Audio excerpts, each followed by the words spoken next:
Atop the city's sand-blasted walls, a figure lounges in the sun. To their side rests a crossbow. The guard sits with their feet dangling over the brickwork, keeping lazy watch over the outstretched dunes. They fiddle absent-mindedly with a set of tools and component pouches hanging from their belt, a jumbled array of different-shaped crossbow bolts held with leather straps. As they watch the wind blow the rolling shapes of the dunes in the distance, a subtle vibration begins to cause a patch of sand to shift and turn. Confused, the guard cocks their head at the humming sand, before the Vervic vibrations reach them, and they start to their feet. A huge, elongated scorpion creature rises from the sand, clicking loudly, its jagged pincers causing shuddering ripples in the Verve. Scrambling to grab their crossbow, they call for aid, turning back to face the creature. They see two more bubbling patches of sand out in the desert. Looking over their shoulder and seeing no help nearby, the Arbalist grimaces and grabs a heavy-looking bolt from their belt and locks it into place. As they find their aim, the creature skitter forward, clicking constantly, the sand seeming to solidify underneath their many legs. With a loud twang, the metallic bolt shoots forward, and just before impact, a motion-activated latch flicks open the bolt, fragmenting outwards, each sharp fragment held together by a wide net, which expands to cover the closest creature. As the heavy net lands and tangles in the scorpion's claws, legs, and tail, it falls into the sand with a horrible screeching noise, and begins writhing on the spot, trying to break the restraint. The moment of triumph is short-lived, as another creature rushes forward and begins to clamber up the city wall. The Arbalist reaches for another prepared bolt, and aims down the wall. Just before it can reach the top, another twang is heard, and the bolt drives into the outstretched claw. A split second later, a small charge on the back of the bolt fires, launching the creature off the wall, causing it to crash down on top of the netted foe. Or at least it would have, had the first scorpion not managed to free its claw, and a few clicks later had burrowed down into the sand to escape the trap. The Arbalist reaches for a final prepared bolt, a glass vial-like tip of grey powder, but seeing the third creature still a few meters behind, catches themselves and grabs a regular bolt and a thin sheet of sharpened metal from the pouch.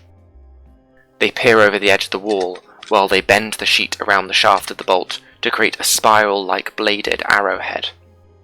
Aiming down into the sand, they look for the patch of shifting sand and fire. The bolt spins through the air like a screw and into the sand. Another horrible screech is heard, garbled beneath the bubbling sand. Finally, with the third creature having caught up with the first two, the Arbalist clicks their final bolt into place, crosses their fingers, and looses the strange ammunition into the midst of the three scorpion things, before diving for cover.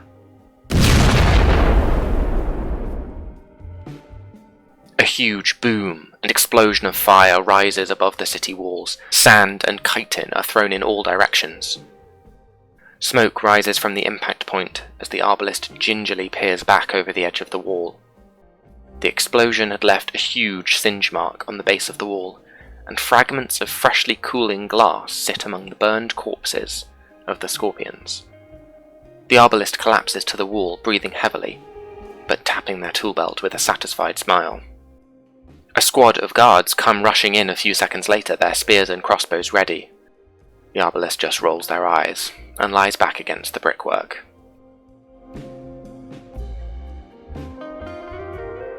Arbalists are more than simple crossbowmen. They take their weaponry to new heights by crafting mechanical and vervic devices, typically in the form of modified bolt tips. These tips are designed to react upon contact, activating secondary effects or explosive charges. Most also modify the crossbow itself to change how it fires for improved results. They are somewhat unique in that much of their combat strength comes from how well they are prepared ahead of time, rather than in the moment. Able to construct these projectiles, weaponry, and armour, saving them effort in the throes of combat. Arbalists, while incredibly powerful given time and resources, are still just as dangerous if caught off guard, as they are hardy, resourceful, and creative.